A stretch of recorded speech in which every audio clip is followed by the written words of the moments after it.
Welcome to our Crush Your Sales Goals webinar presented by Pipedrive. This is the first sales webinar that we've had for the year. If you just joined, I was mentioning that I totally updated all the content. So lots of new ideas and hopefully going to set you up for success at the top of the year here.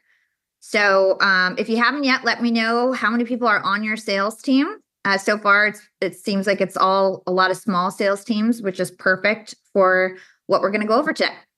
Now, if you guys have ever been to any of my webinars, you know that it's real work, right? So this is not some fluff. We're going to go over real concepts. You're going to learn. You're going to want to take notes. So what are you going to do to make the most out of today's class? Are you going to grab some tea or coffee? I've got tea. I've got water. My phone is on silent. I'm not checking my email. Get a snack. Make sure your kids are out of the way. Your pets are out of the way. You're going to focus. We're going to be here for about 75 minutes going through content. So want you guys to be focused. Let me know what you're going to do in the chat to make the most out of today's session.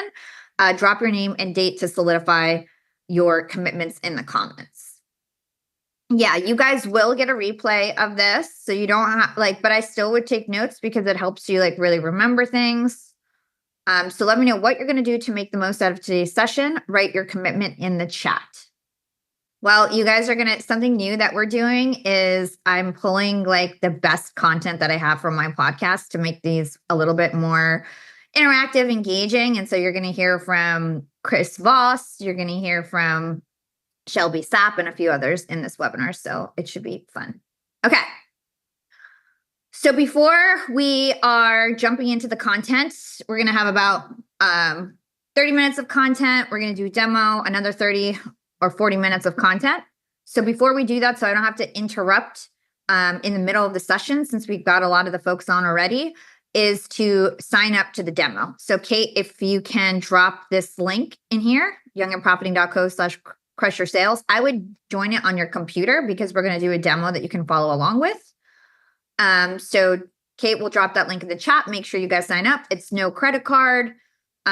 There's no gotchas, just sign up so that you can try it for 14 days. Okay, we're going to move on.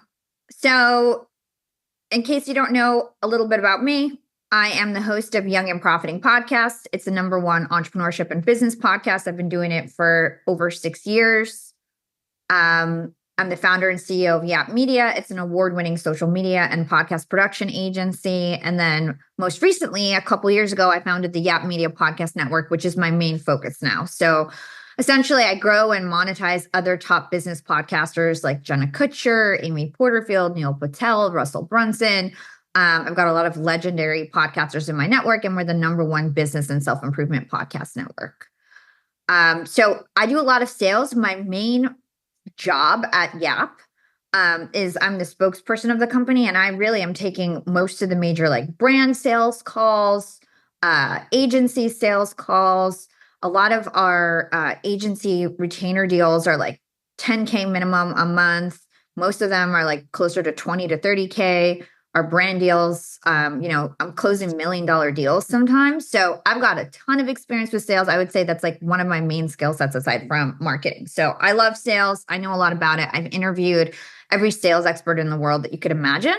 And so a lot of this learning is just things that I've come across on my podcast and my own personal experience. And so I'm excited to share with you. So today we're going to talk about bottoms up sales strategy. We're going to talk about driver trees, becoming a sales psychopath. We'll go through pipeline management with Pipedrive. We'll talk about funnel optimization. We'll talk about the concept of the favorite and the fool and halves and elves, which is just something that can help you identify your leads better. And then we'll talk about AI in the future and how AI is going to impact sales in the future and what you can do to prepare. All right. So starting with bottoms up sales strategy, and guys, I've got your chat up. So let's make this interactive. So if you have questions after I'm done with this section, I'll pause and kind of take a look and see if I can help answer anything. But let's make this interactive and as fun as possible. So starting with bottoms up sales strategy. So first off, how would you guys all define the word selling? How would you define the word selling? Don't look it up. Don't Google it. In your own words, what is selling? Okay, we got a lot of good answers. So we've got giving value, being of service, selling words, presenting a product, exchanging a service for money, providing true value, helping somebody make a decision and change, convincing somebody what they need, creating value tied to client needs. Okay, so lots of good answers. Annoying for some people. Okay, so you guys gave a lot of good answers, but in my opinion, and technically, selling refers to the actions that you take throughout the sales process and the closing of the deal. So a lot of people refer to sales as making money, making the sale, right? Providing the value at the end of the sale. The value is really after the selling happens, right? Selling is all about the actions you take throughout the process. There's a certain actions that you take that will cause a higher probability of getting more deals. So most people focus on the results rather than the actions and the process leading up to deals. And you need to do the opposite. Okay. You need to focus on, instead of results-based selling, activity-based selling. Okay. So you want to go from results-based selling to activity-based selling. So a lot of people's go-to-market strategy are falling flat because they're doing it backwards. They have top-down approaches, and it could be from the executive team, from the finance team. Maybe you are the executive in the finance team, and you've got some goals. You have industry standards of growth percentages. You have broad metrics like the marketing spend that you have, and it's essentially just not based in reality. You've got random goal-oriented metrics. They're set on different targets that you've created, but it's not actually based on tested outcomes. So that results in no realistic or actionable plans. So you actually, instead of wanting to take a top-down approach, you want to take a bottoms-up approach. And essentially what a bottoms-up approach strategy is that you work backwards from the close. So you go from close to the first sale activity. Now, this requires you tracking your data. So this means that if you haven't been tracking your actions, and a lot of you guys mentioned you've got a small team, you're solopreneurs, or you're just like a single entrepreneur, you've got to work backwards and start to track your data. And you've got to figure out, what are the different sales funnels that I have, and what are the actions that I take in these different sales funnels, and which one of my sales funnels works best that I want to lean into. And so sales is really a volume game. How many clicks, calls, conversions do you need to hit your sales targets? And then you're going to want to track your data and figure out how many actions you need to complete each part of your sales process to hit your goals. Once you do that, you can set a stretch goal. And I'll go over an example. So if this is feeling cloudy, I'll go over an example in a second. Once you do that, you can hit your stretch goal and make sure that your number is right. And then you can break the targets into easier chunks so that you know what you need to do and what your team needs to do to achieve that result. Okay? So driver trees is how you do this. This is how you determine what actions you need to take, all of your different rates and things like that. And there's 3 steps to create a driver tree.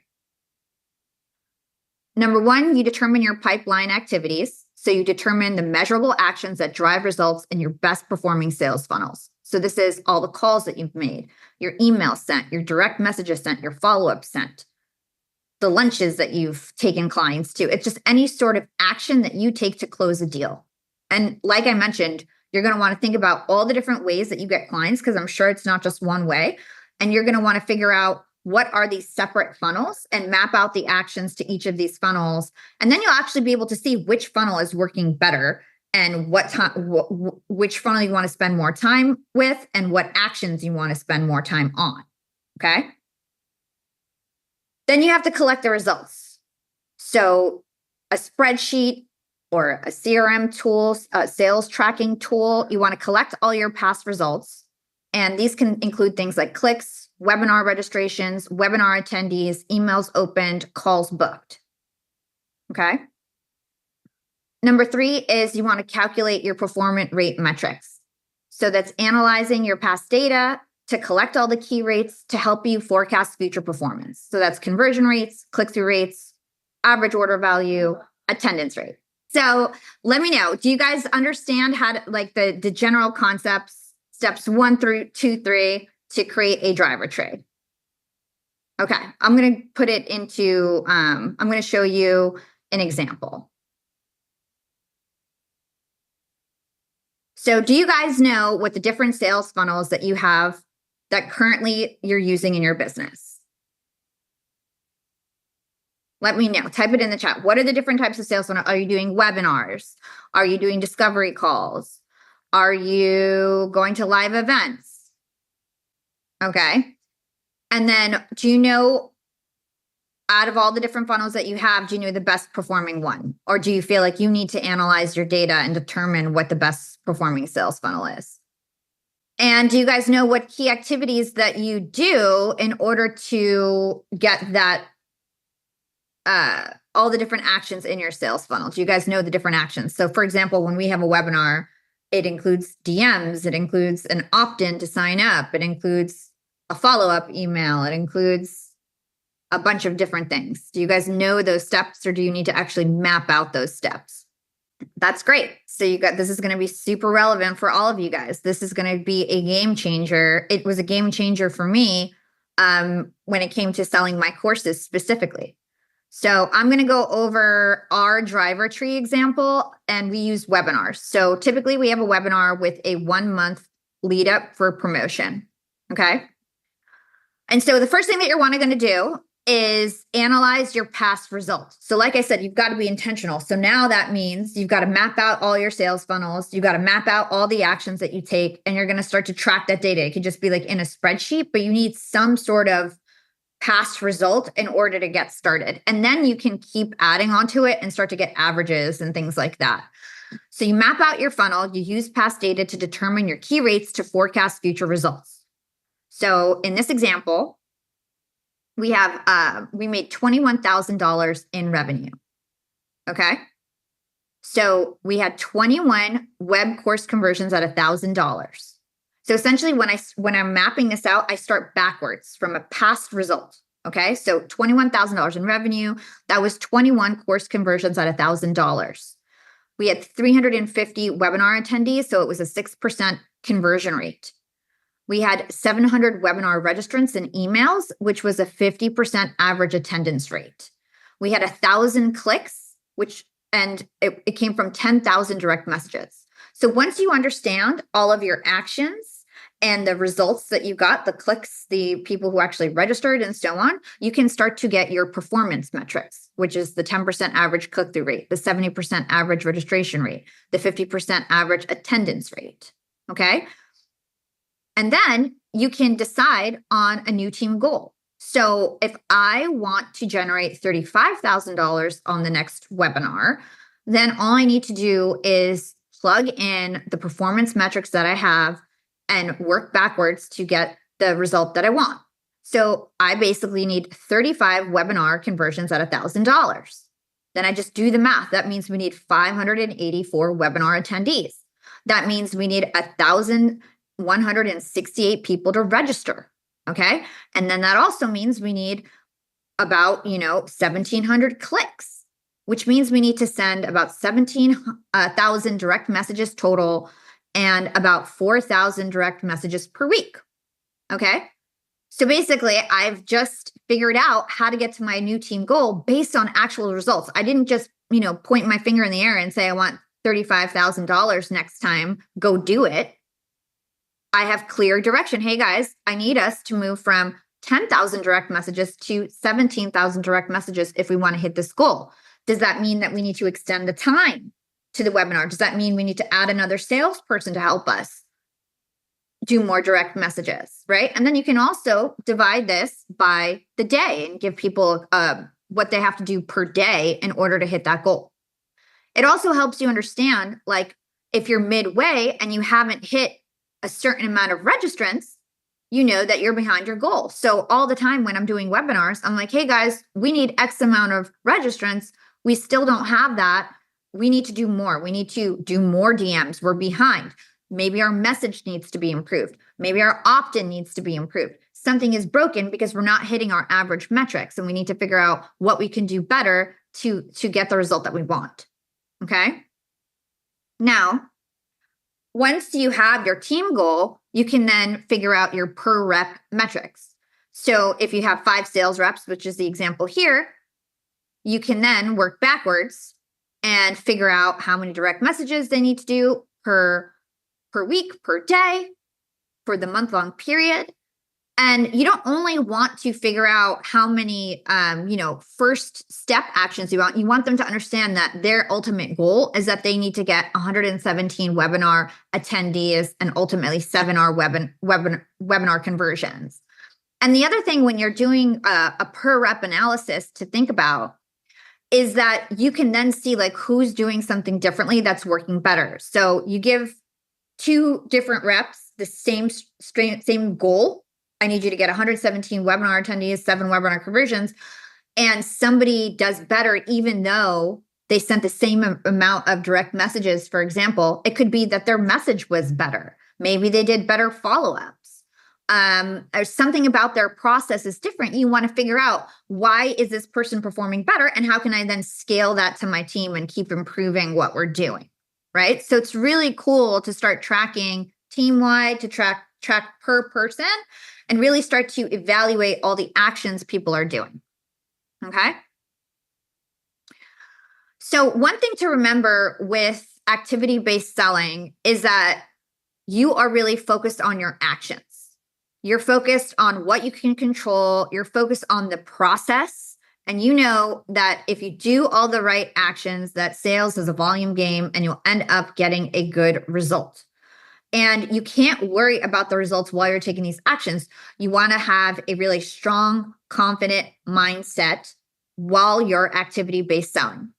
And we all know that sales is very stressful, right? Sales is the type of activity where most of the time you're going to fail. There's other professions out there where, like, for example, if you're an accountant, you learn the rules of accounting, you'll be a good accountant. If you're an electrician or a plumber, you learn the process of fixing something, you'll probably have a good result. But sales is based on other people's emotions, and you can control other people. You can do all the things you know will tend to have a good result, but at the end, you don't really know what's going to happen. And so you need to approach every single sale, every single interaction with a mindset of confidence and that you are going to close the deal. You need to have a high level of confidence, and you need to be able to control your energy, control your emotions, and just do the actions that you know you need to do, even if you keep getting no's along the way. Okay? So you need to replace your anxiety with confidence. And here we have Shelby Sapp, who is a young sales influencer, entrepreneur who's generated millions of dollars in sales. And she's going to talk about becoming a sales psychopath. So you're like blowing up on social media. You're doing really well on Instagram and TikTok. Mm-hmm. And I saw one of your videos and you were talking about how you need to be a sales psychopath. Oh, yes, you do. Talk to me about that. So I like to say you have to be a complete literal psychopath in sales, because a lot of people think sales is super cool, the shiny thing, you can make a lot of money. It's like, yes, but you don't get paid to show up. You get paid to go the extra mile. And sales is something to where it's a direct reflection of your work ethic. So if you really want to make it worth it and to be that top 1% cream of the crop, you have to be a little bit of a psycho, not only in your work ethic, but also in your ability to just know how to regulate your emotions throughout the day. Like, for example, you're going to go call, door of no. But you have to go into every single encounter thinking, this is the sale. This is the person that's going to buy from me. When maybe the last 10 people told you to yourself, you know? So to me, that's so psychotic, because that's not normal. That's not normal human behavior. You have to trick yourself into being this psychopathic mentality in order to really reap, in my opinion, the true benefits of sales. Because that really does come from the top of the top, the best of the best. It's so true because like nobody really knows like what your track record is. Nobody knows how many sales you made before that day. The customer knows nothing about you.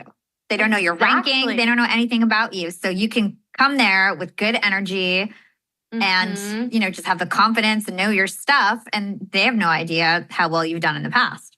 Exactly. And it sounds so simple, but it's really not, because having that conviction in your voice and that sure tone and that confidence, and that energy and the aura, when you just got demolished by every single person before, is so hard. But like you said, they really have no clue. So you almost have to like brainwash yourself into being like, this is the client that's going to buy. And that one client that buys, that commission is going to make up for all of the no's that you had that day. So all it takes is the one you can't let the other people get to. Yeah. So you heard it from Shelby. You've got to become a sales psychopath. That means approaching every opportunity like you're going to get the sale. That means not being worried about what happened before and just being in the moment, focusing on the process, like we said, focusing on the activities, the actions you have to take, having a really good work ethic, and making sure that you hit the actions no matter what the results were in the process. After the event is over, it's not about ignoring the results. We want to evaluate the results once it's over, once the event is over, once the month is over, we evaluate what we did. How can we be better? But in the moment, it's all about the actions that you take and the volume of the actions and just being as positive and as confident as you can in that moment, whether it's in DMs or on the phone or in person. Okay. So we had some questions. So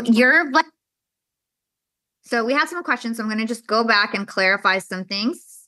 So just to make sure that everybody is on the same page. Somebody had a question: course conversions versus attendees. So I'm just going to go back to this really quick. So conversions are people who actually bought the course. Attendees are people who attended the webinar. So that's how granular you want to get. Okay. So you send a DM. The DM has an opt-in link. People click that link. Then they go to an opt-in page for the webinar. They type in their name, their email, and they register for the event. They get a calendar event. There's probably some automated emails that happen because they give their email. They register for the event. But then only 50% of the people show up to the webinar, right?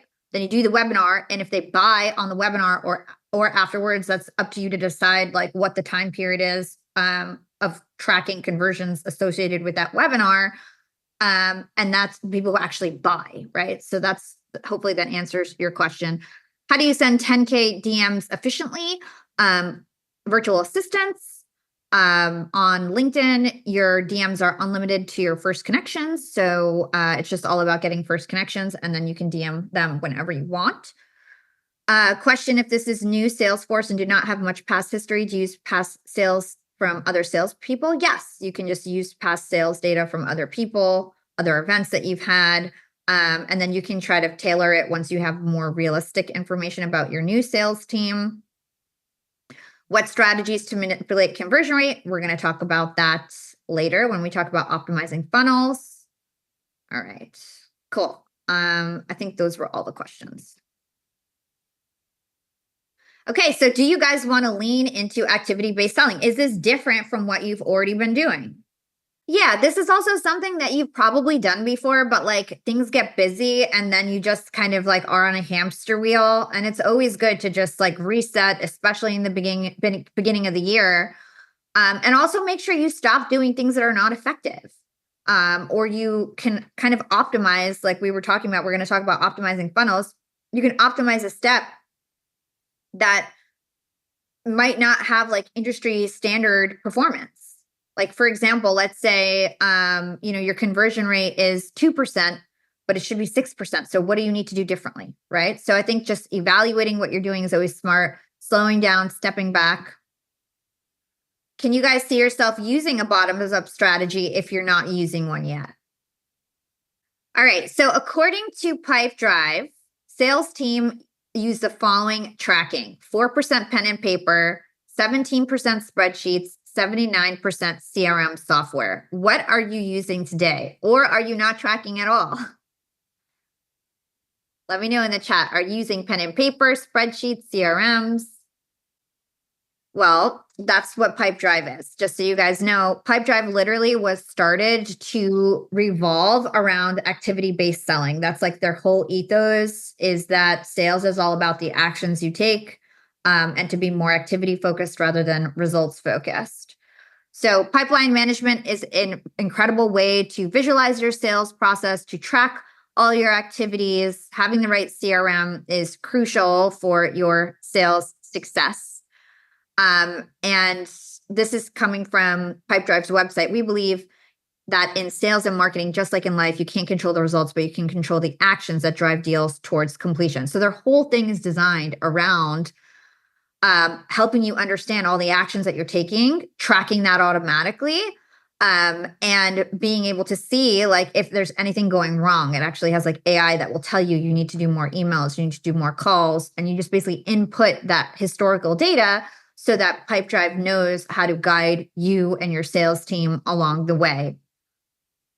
Pipedrive is a CRM that enables you to customize your sales process based on your specific individualized sales funnels. It was specifically designed by salespeople for salespeople. It is both a sales tracking tool and a CRM. So there's lots of CRMs out there that are really focused on communications and contact management.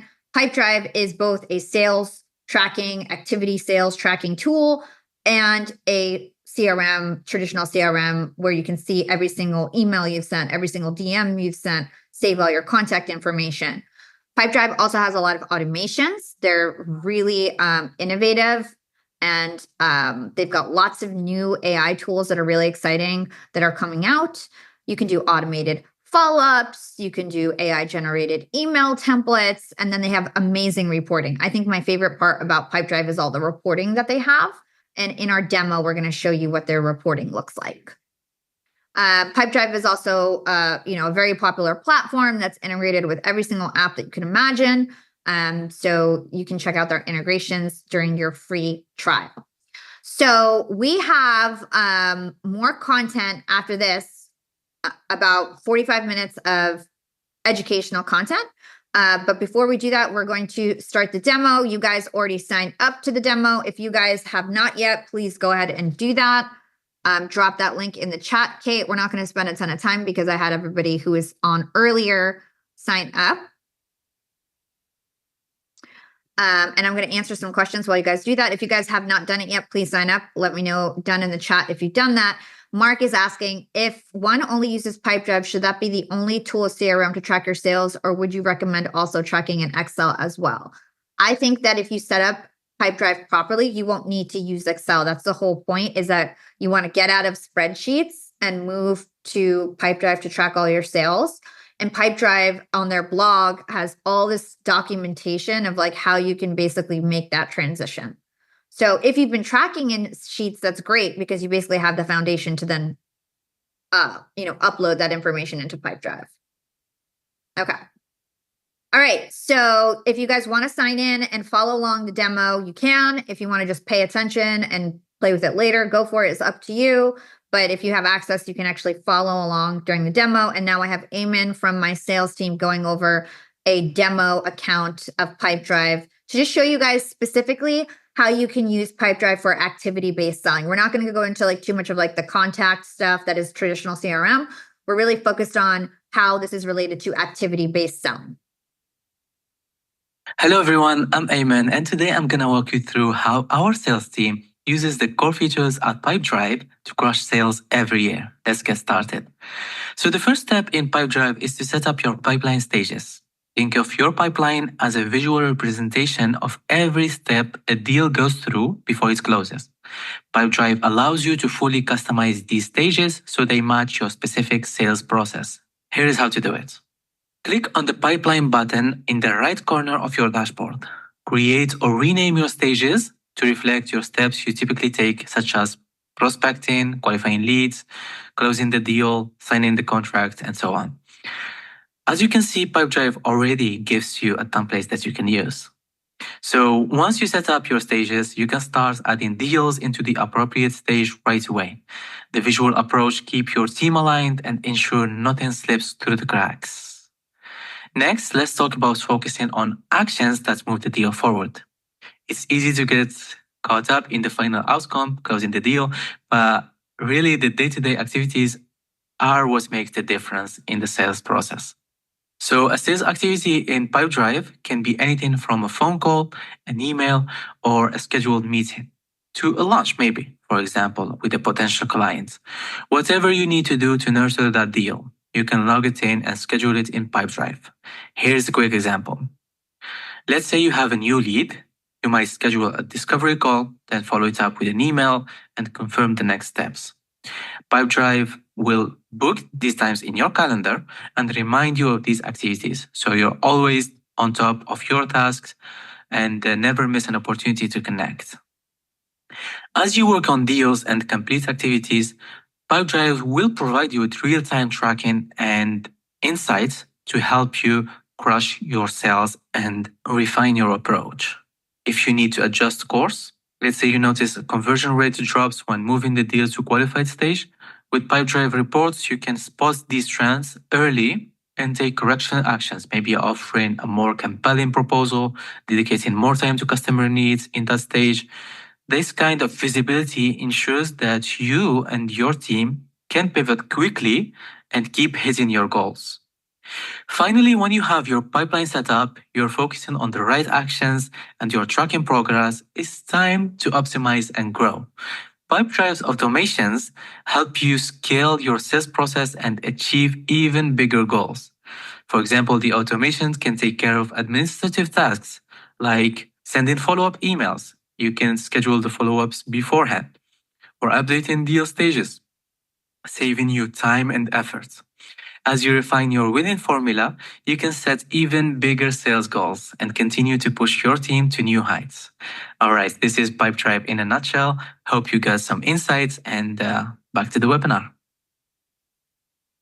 Yeah, so as you can see, super effective, especially those of you who are not using a CRM yet. Even if you are using a CRM, one that is designed specifically around your sales process is super helpful so that you can do activity-based selling, not have to work in spreadsheets and be able to just see your dashboard to evaluate how things are going. Hello, everyone. I'm Ayman. Yeah, I think Pipedrive would definitely be good for a recruitment agency. It would work for any sales funnel. And the beauty of Pipedrive compared to other CRMs is that you can totally customize your steps in the process. But like I said, you need to just outline what your sales steps are first. So if you guys aren't using Pipedrive right now, are you excited to give it a try? You've got a 14 free trial. Are you excited to give it a try and see if it will work for you guys? Okay, we see a lot of yeses. What about forecasting? Yes, Pipedrive has forecasting abilities. Pipedrive is one of the most reputable CRMs in the industry. So anything that like HubSpot would have or any other CRMs, Pipedrive has. And it's more of like a nimble tool. And I'd also say that it's really great for small teams. It's more affordable. HubSpot's very expensive. But yeah, so I feel like it's just a really, really great option for smaller businesses and sales teams. Okay, so if you guys want to sign up to Pipedrive, you can click that link. If you already haven't yet, you already get the 20% off your annual if you end up signing up. And right now you have a free 14-day trial to give it a spin. That's how we started with Pipedrive before they were even a sponsor or a partner. We just used it for 14 days and we loved it. And we just moved all our sales ops to Pipedrive. So give it a try. You don't really have anything to lose. You don't have to put your credit card. I would just set up some sales funnels, try to see if you like the ease of use. It's a really intuitive tool. It's very easy to use. Okay, let's move on to optimizing our funnels. So here is Sean Cannell. So now we're going to move on into how do we actually improve our conversions? How do we improve all the different activities that we're doing and continue to get better? Because it's not only about taking more actions, it's also about stepping back and figuring out what is broken, how can I improve so that I can ultimately get more conversions and better results. And this is what you do once the period of sales is over when you're analyzing everything that you've done in the past. So here's Sean Cannell on your funnels being broken. And then it's kind of like online marketing best practices. I think the naming of whatever you're giving away free, the desire of what you're giving away free, alignment on the entire thing, and congruency. Congruency is that when they land on the page, they're on the right page. People have horrible landing pages, navigation above. It doesn't even seem like it's them. There's not authority there. It doesn't load. It's like malware notification. There's all kind. I mean, it's kind of stressful. Someone's like, man, there's so many things. You just want to remove friction. Sometimes the biggest mistake is like you're making a video that have people thinking one way and giving a call to action that's not related. Think about what video would attract the ideal person for your opt-in. What opt-in would attract the ideal person for your offer. And those things are broken all the time in people's businesses. Like someone opts in, but they're not the right psychology, psychographics, demographics, because it was a cool free thing, but did it really align? And then the YouTube videos, if you were talking about how to hire team members in a video, and then you were like, and by the way, if you want to download my 21 tax savings guide, like not horrible, because maybe some people are like, that does sound interesting. The reason they're there, the better guide would be a freebie that's like, and if you want to get my scripts, my job interview scripts for how to really filter out the wrong candidates and lock in the right candidates, just go to thinkhiringscripts.com or click the link in the description. So that would be my biggest thing is like, I think the strategy of the content that attracts the right people, then the opt-in that ties together congruency and the whole thing. And then again, a good sales process and funnels. You probably have endless episodes in your own library of some good stuff on making great funnels. But what's powerful about that is it is a psychology everybody listening to this needs to know. Thinking about their whole, you could call it sales journey, the whole customer journey, thinking about the entire thing start to finish. And that is a never ending process of tweaking. Yep. All of us could improve it. Ours is probably a 6 out of 10 and we've done pretty well. Like there's so many, things that small tweaks lead to giant peaks. And so just being willing to be like, can I change my opt-in in the future? Can I change my offer page? And it's not even just my offer page, the checkout page and the thank you page. And then follow up and what do I want to do next? And is that all aligned? And usually when things are not working, it's just because a piece is broken and there's some kind of like cognitive dissonance that happens or something. Sometimes from YouTube to your landing page, it's not quite what it looked like and all these little details like that. So hopefully that gets you in the mindset of being willing to analyze your entire funnel. So not only the activities you do, but what is the language on the page? What does it look like? Is anything broken? Right? So that should be helpful. And then it's kind of like online. And Russell is going to talk about actual strategies for optimizing these content pages. I love that. And I can just hear all the passion in your voice. And I teach marketing too. And something that I always tell my students is like, it's all about the nuance, right? It's like these little tiny tweaks that get people to make the decisions that you want them to make. So can you talk about subtle nuances that people can do within their funnels that can make or break their funnels? Yeah. So first off, it comes back to what I mentioned earlier. So there's always 3 things in every page of a funnel. So the hook, a story, the offer. And I always tell people like, if you were to hire me, I do consult days for $100,000 a day. People fly out here. Like I always tell them, like, the only thing I'm going to do is I'm going to look at every page of the funnel and it's either going to be a hook, a story, or the offer. Like one of those things is always off, right? So a good example, I have someone that's in my inner circle and they had a webinar that was teaching people how to like make money with local reviews or something like that, right? And they had this webinar and they had a webinar that was really good. The landing page, register, everything was there, right? But it was costing them, I think on average, it cost them like $25 per lead to get someone to register for a webinar. And then from that, it was like, I think they're like 12% of the people who registered actually showed up. So it was costing them like $150 for every person to show up on this webinar. And then the webinar was actually converted really good. Like they were teaching the process, they sold a really good offer and they did really, really well.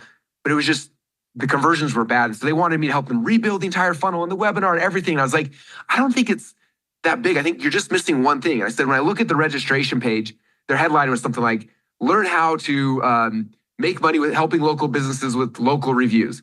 I was like, the problem with that is there's no curiosity. When I see that, I'm like, oh, this is a webinar, teach people how to make, they're going to teach me how to make money with local reviews. And if you think you know the answer already, then first off, you're not going to register. And if you do register, you may or may not show up, but you're like, I think I know this is, I'll register. And if I'm bored, maybe I'll show up, right?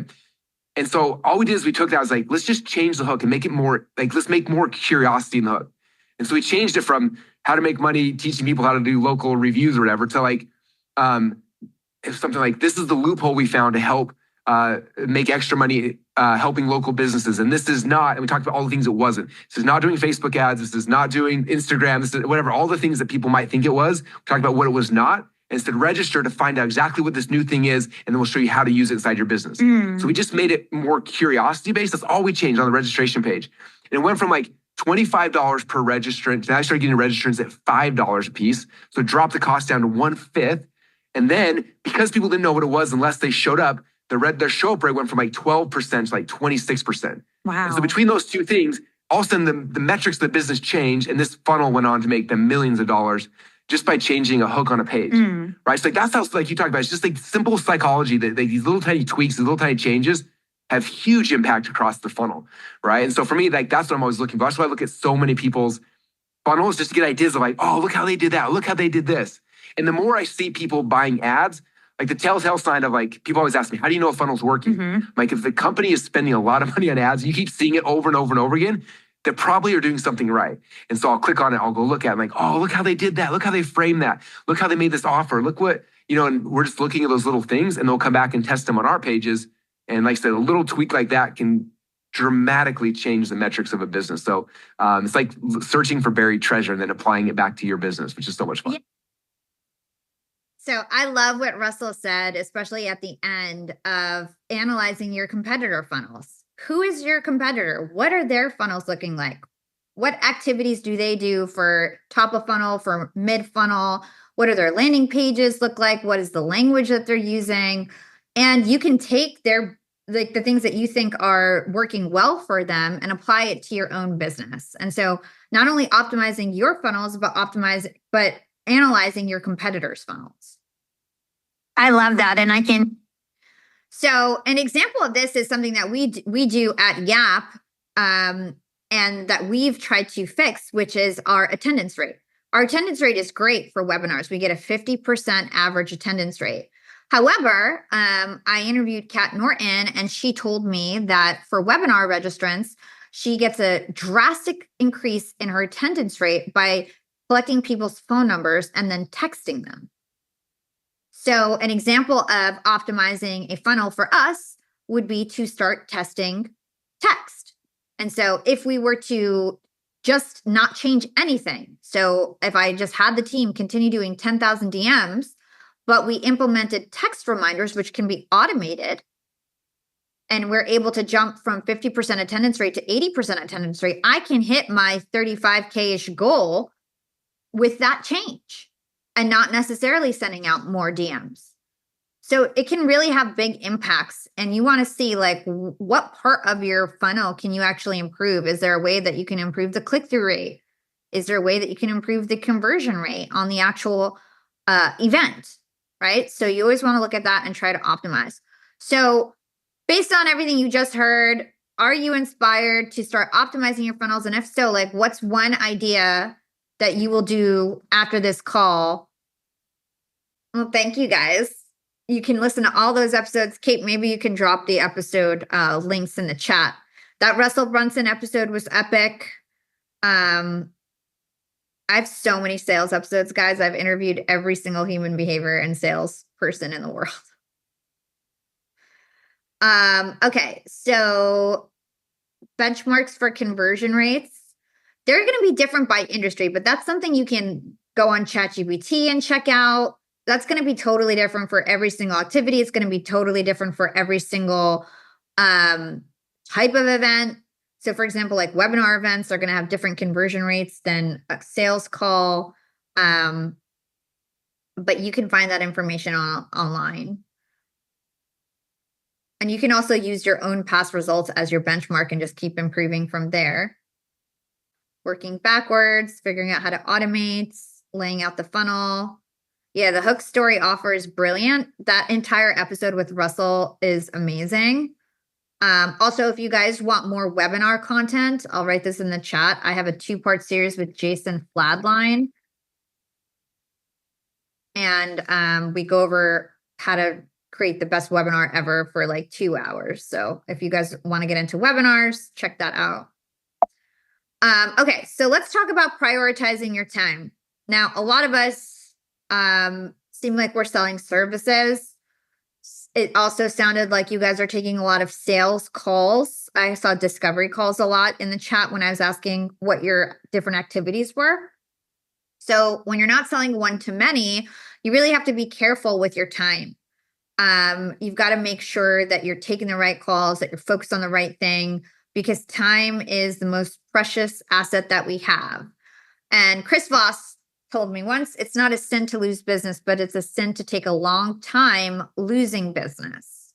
So you want to make sure when you're on these sales calls, you're trying to disqualify whoever you're talking to as soon as possible so that you can focus your time on the people who are actually going to buy from you. You don't want to just be a busy bee taking calls that have like very low probability. You want to focus your time on your best case scenarios with your sales.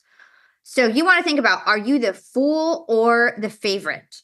Okay. So as soon as you get on a sales call, your number one goal is to figure out, are you the fool or the favorite? Because when somebody gets on a sales call with you, they're 70% made up before they even get on the call. They know if they're going to work with you or not. And oftentimes they're just using you as a reference, like doing their due diligence. They may not actually be like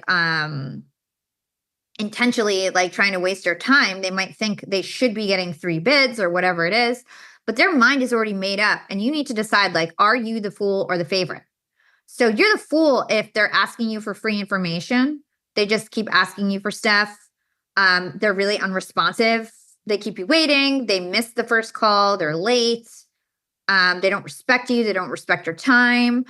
They're all about price, right? They're asking for the lowest price early on, or they won't introduce you to any decision makers. So they're just wasting your time, okay?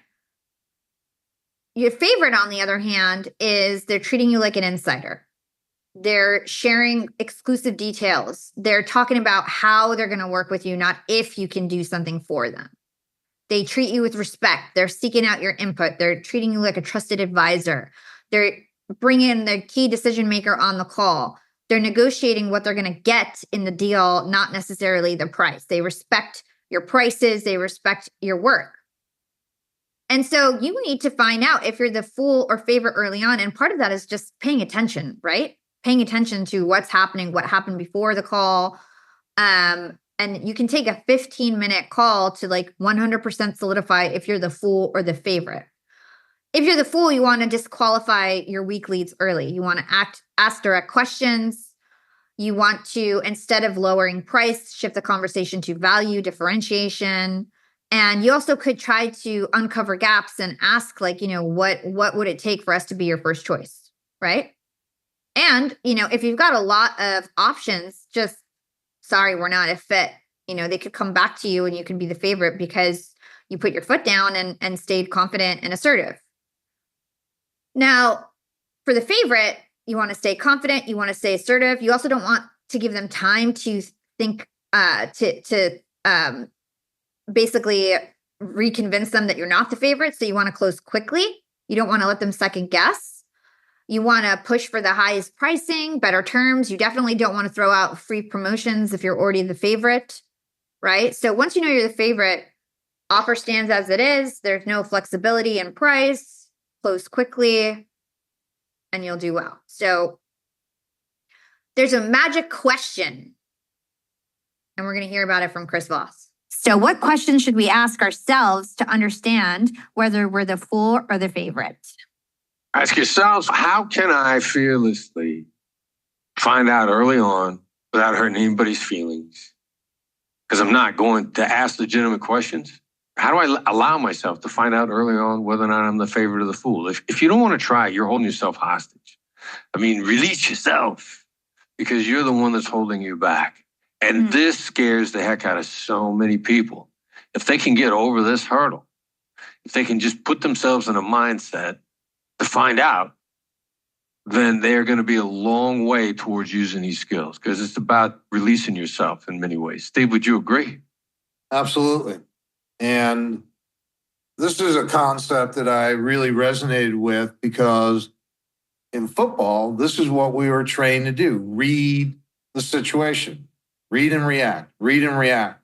There's lots of clues and you're looking for the clues. You just have to know what you're looking for. No one knew that there was a favorite and a fool.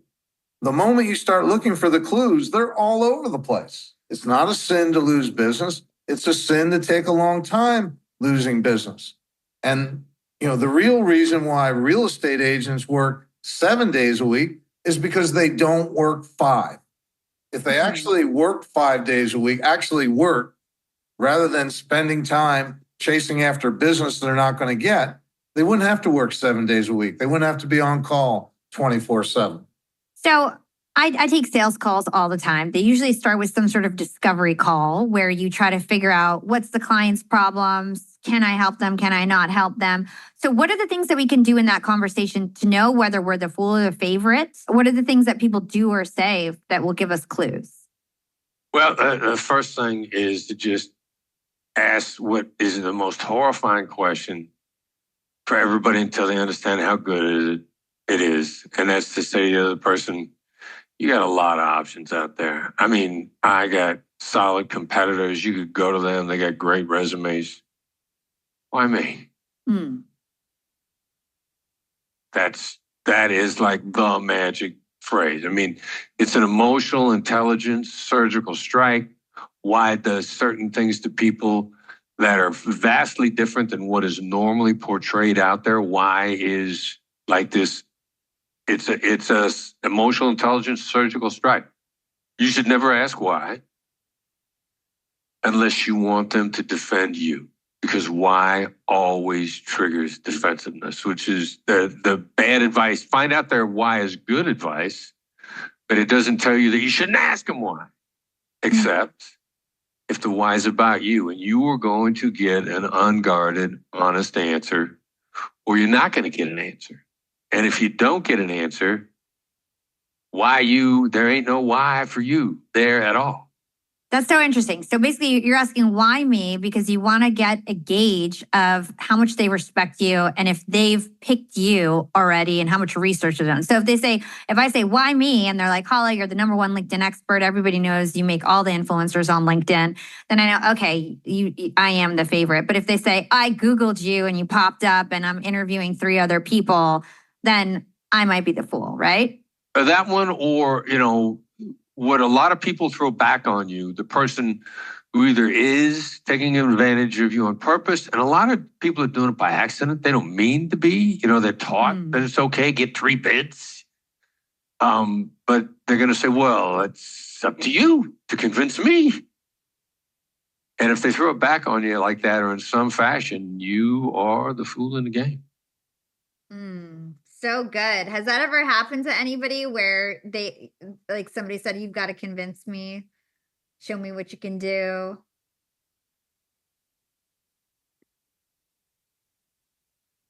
So what question should we ask? Of course it's happening. So now you guys got this magic question in your pocket. The next time you hop on a discovery call, you can instantly find out if you're the fool or the favorite. You can say, hey, why me? Why did you want to work with me? So, and it also puts you in the power seat because it shows that you're not desperate, that you're asking such a vulnerable question to your sales lead. Okay? Exactly. And you don't really want to work with somebody who you have to prove yourself. You want to start the relationship, especially a lot of you guys mentioned that you're like a small team. You might be working directly with the client. That you're not only selling, you're probably executing the offer afterwards too. You want to work with somebody who already respects you. You don't want to work with somebody who wants you to keep proving yourself, right?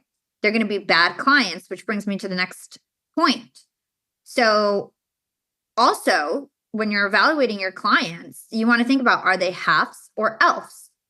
So half is a hard, annoying, lame, frustrating client. These are high maintenance, low profit clients or deals. They require a lot of effort. They drain your energy. They often don't pay well. They're haggling you. They cause stress, delays, endless negotiations. They might be like really unresponsive or too responsive. They always want your time. They think you work only for them and you have no other clients. Compared to elves, they're easy, they're lucrative, they're fun. These are your ideal clients that are profitable, enjoyable, efficient. They respect your time and expertise. They don't haggle over price and cause unnecessary headaches. So if you go and you try to convince the person that believes you're a fool, they're going to be hard, annoying, lame, frustrating clients anyway. So you want to drop them early. You know exactly when you get on a sales call if you're dealing with a half or an elf. Okay. So you want to be able to attract the elves. Not all revenue is good revenue. We are so picky with our clients at Yap Media. If somebody just gives me a tough time on a sales call and I'm like, this person's going to be a headache, I know that they're going to take away time from my elves. And I want to retain my elf clients, right? You want to retain your good clients. You don't want to bring in people that are going to suck up all your time. You're going to work twice as hard for all your profit. So part of this is also just thinking about the fact that like not all clients are good clients. Okay. So one of the things that you could do in Pipedrive related to making sure you're taking the right clients is that you can label all of your leads however you want. You could even label them fool's favorites, halves, elves, right? You can have whatever titles that you want to help guide how you're going to spend time with these clients. And when you draw the line of when you drop them in the sales process, once you've identified if they're not a good fit for your company. A lot of people will waste their time, bringing people all the way to the finish line only to discover that they're the fool. So you want to figure that out as early as possible. And you want to figure out how interested they're actually in your product before you spend so much time with them. The other thing with Pipedrive, and we're going to move on to our AI section of today, is that you can automate a lot of repetitive tasks. So you can trigger personalized emails. You can transfer ownership to another rep once a deal reaches a certain stage. They've got AI-powered prompts, and they've got a lot of new AI features that are coming soon, like deal summaries, where it will take all the conversations that you've had in the past and summarize what the current status of the deal is. It'll also summarize emails for you. So they're coming out with all these new like beta AI. And that's one of my favorite things about Pipedrive is that they're always innovating and they're really fast to innovate. They have an AI sales assistant. So like I had mentioned, on your actual reporting, it will identify patterns. It will recommend high potential deals, next actions to prioritize. They've got an email generation, email deals, AI deal summaries, like I was saying. And they also are coming out with AI agents. So who here has heard of the concept of AI agents? Okay, so some of you guys heard of it. Some of you haven't. I interviewed Reid Hoffman, who is the founder of LinkedIn, and he's also the co-founder of, I think it's OpenAI. And he talked to me about AI agents. It blew my mind. And it's important for everybody to hear this because this is going to be our future in the very near future. So when you say super agency, basically what you're saying is we have human agency with AI. They'll be helping us become better humans. And that's why we have super agency. And then AI itself is going to be able to do things on its own, right? So can you talk to us about how AI will have agency? And then how do you imagine humans actually interacting with AI? I talked to Mustafa Suleiman, who I know is your colleague, and he told me that like every human's going to have an AI companion and it's going to help them, go on job interviews, start companies. So talk to us about those kind of concepts. So part of what freaks people out a little bit is like, we are going to this agentic universe where all of a sudden, as opposed to having phones and PCs, which we'll still have, we'll have agents. And by the way, we'll have more than one. We may have one that we're, particularly the Hala or Reid, ongoing companion, always around us and helping us with things. But there's going to be a suite of them, with kind of different specialties and different engagements. And by the way, your office is going to have one, your working group's going to have one, and, probably your podcast is going to have one, et cetera. And we hear fairly soon, and people say, well, if they're agentic, does that take my agency away? And the answer is no. The same way that when you work with colleagues and you work with employees and everything else, that expands your agency. That doesn't take it away. And by the way, these agents will be making predictions off all the data, which is a lot more than any of us have, about what things will be really good for us. And agents are going to be the primary mode of kind of navigation. What we describe in super agency as an informational GPS.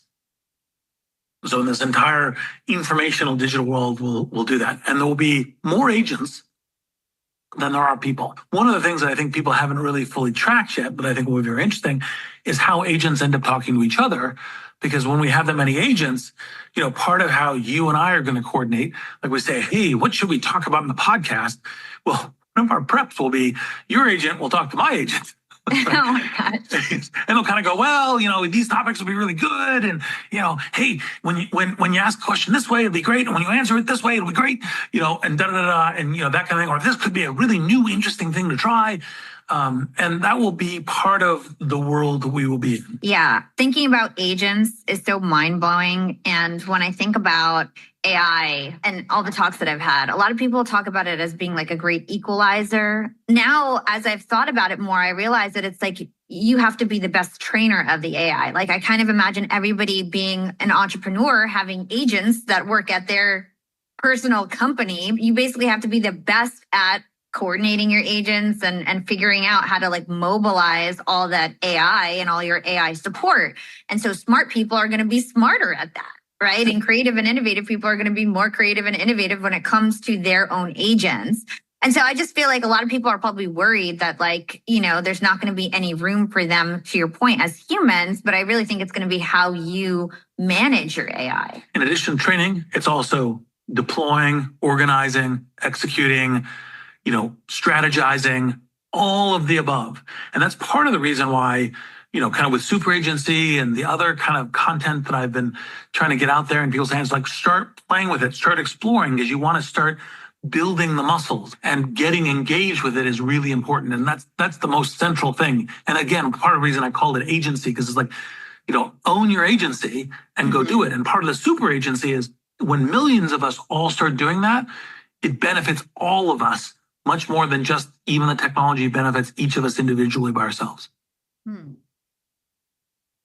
What are your thoughts around hearing that, especially if you haven't heard of this concept before? Even if you have heard of it, I'm sure Reed gave you a different perspective of how we're going to use AI in the future. What are your initial thoughts when you hear about AI agents and how they're going to help us with all these different activities? You might have an AI agent that helps you drive, an AI agent that helps you with your email, an AI agent that helps you with your calendar. Yeah. It's exciting, but we've got to get used to it now. And that means interacting with tools that also embrace AI. So if you're on a CRM that's not talking about AI and not giving you features and not constantly, improving with the technology that we have today, you're going to be behind. If you're not leveraging AI to create your content and create the best content, I use AI for hours. I use AI. It's my chat GPT is open with me all day and it's saving me so much time. If you're not doing that, there's probably something wrong, because you need to start working with it and getting used to working with AI. Right now, one of the best things to do is to just use ChatGPT and use tools that are leveraging AI and OpenAI.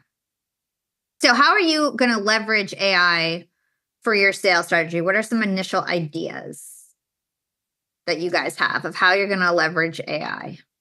Well, that's great. Keep leaning into it. It's going to be a wild ride the next few years. And like I mentioned, you want to work with a sales tool that is embracing it. And Pipedrive is coming out with AI agents, which is really, really exciting. All right, guys. Well, that concludes our webinar on sales. I appreciate everybody showing up today. If you haven't yet, make sure you sign up for your 14-day trial on Pipedrive. You get 20% off if you guys like it. Let me know how you like it. And I look forward to seeing you guys on the next webinars. I've got a lot of different webinars coming up. So I hope to see you guys there. Thank you that you guys like the session. I appreciate it. We will send out the recording. Awesome. Appreciate you guys so much and looking forward to the next one. Awesome, guys. Have a great day. I'm glad you guys liked it. Bye all.